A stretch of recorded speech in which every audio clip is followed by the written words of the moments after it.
m'appelle Renée, j'ai 54 ans. Je suis veuve, petite, laide, grassouillette. Bonjour mademoiselle, je corresponds parfaitement à l'archétype de la concierge d'immeuble. Je m'appelle Paloma, j'ai 11 ans.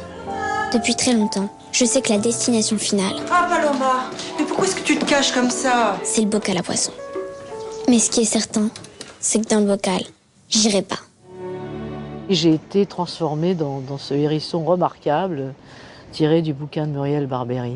C'est quelqu'un qui est méprisé. Enfin, les gens de l'immeuble, les propriétaires qui composent cet immeuble, qui sont des grands bourgeois, des gens riches, la considèrent comme une abrutie, ne la voient pas, c'est un meuble. Bon, elle est là pour... D'abord, elle fait rien non plus pour attirer leur attention. Et ce côté des petites gens, des gens ordinaires, qui peuvent être éventuellement humiliés, mais elle est au-dessus de ça. C'est ça qui était intéressant, c'est que cette femme était beaucoup plus intéressante que tous les locataires humainement, et même plus cultivés que tous les gens qui meublaient l'immeuble. Vous aussi, vous pensez qu'elle n'est pas ce qu'on croit? Madame Michel, elle me fait penser à un petit hérisson. Qu'est-ce qui m'a pris? Je suis démasqué. À l'extérieur, elle est bardée de piquant. Tu veux boire un chocolat? Mais moi, j'ai l'impression qu'à l'intérieur, elle est aussi raffinée que ces petites bêtes farouchement solitaires et terriblement élégantes. Vous avez trouvé la bonne cachette. Je trouvais que c'était un très beau rôle. Maman, elle savait déjà que le livre existait, tout ça, elle l'avait pas lu. Et donc elle m'a raconté un petit peu l'histoire et j'ai tout de suite trouvé que c'était un très beau rôle, le rôle de Paloma. Et je me suis dit que ce serait super si je pouvais le jouer. J'ai d'abord lu le scénario avant de lire le livre. J'avais bien entendu parler de ce phénomène d'édition, j'avais lu certaines très bonnes critiques. Et après avoir lu le scénario, j'ai dit à Mona, avant de commencer le film, je lirai le livre. Je ne vais pas le lire tout de suite. Donc j'ai lu le livre avant de commencer le film pour pouvoir m'imprégner, parce que dans un livre, il y a toujours plus de détails, plus de choses qui peuvent intéresser un acteur et l'enrichir. Toutes les familles heureuses se ressemblent. Mais les familles malheureuses, de sont chacun à leur façon.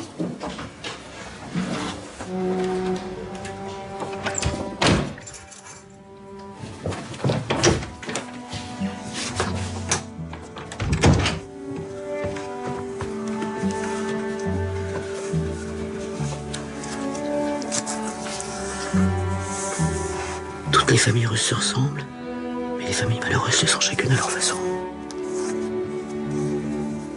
Qu'est-ce qui m'a pris?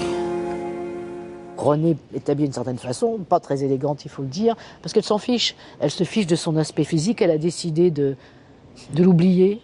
Elle a été une femme dans le temps, mais pour l'instant, elle n'est plus qu'une concierge. Et d'où les couleurs un peu ternes, informes, ses costumes informes, ses cheveux qu'elle ne peigne à peine et qui sont grisonnants parce qu'elle ne va pas chez le coiffeur. Mona voulait qu'elle ait des pantalons, qu'elle soit vraiment en robe ou en jupe, qu'au moment où elle rencontre Monsieur Ozu, le japonais, où elle va faire montre de plus de féminité. Paloma, je l'ai pas trouvé. Non mais elle se prend pour qui, cette vieille crevure de concierge? Qu'est-ce qui se passe? Elle m'a claqué la porte au nez au prétexte que la loge ouvre à 8h. Puis, on peut pas déranger une concierge à n'importe quelle heure du jour et de la nuit. À une demi-heure près, elle pourrait faire un effort, cette grosse. Ma colombe. Ça suffit! La loge n'est pas un sanctuaire protégé qui ne connaît ni le progrès social ni les lois salariales. Rideau. Tout à fait. Non mais c'est vrai, c'est pas parce que... Paloma. Je ne veux pas que tu me filmes. Et ce qui me plaisait, c'est de jouer une petite fille qui me ressemble pas du tout, en fait. Paloma, c'est un peu comme un petit peu mon contraire, en fait. Ce qui me plaisait, c'est d'incarner quelqu'un comme ça, dans un univers que je connais pas. C'est un peu comme découvrir quelqu'un d'autre. Ça vous embête si je vous filme? Oui. Vous sortez? Oui. Je peux vous accompagner? Oui. Ou à la fois, c'est une petite fille, elle a 11-12 ans, donc s'il y a un jouet, elle va jouer, mais à la fois, elle est capable de concentration. Elle avait un rôle difficile avec beaucoup de textes, avec un texte très écrit, très littéraire, et de ce personnage qui aurait pu être agaçant ou antipathique, de cette petite fille surdouée qui a son avis sur tout, elle arrive à faire un personnage fragile et gracieux. Évidemment, je me suis dit « Waouh, Josiane Balasco », tout ça. J'étais assez stressée. Et je l'ai vue sur le tournage pour la première fois. J'étais hyper impressionnée, mais elle est très, très gentille en fait, très rassurante, tout ça. Comme je suis rarement aimable, quoique toujours poli, on ne m'aime pas, mais on me tolère tout de même parce que je corresponds parfaitement à l'archétype de la concierge d'immeuble. Vilaine, vieille, revêche. Et qui regarde interminablement la télévision pendant que son gros chat somnole sur des coussins recouverts de thé au crochet dans des odeurs de cassoulet.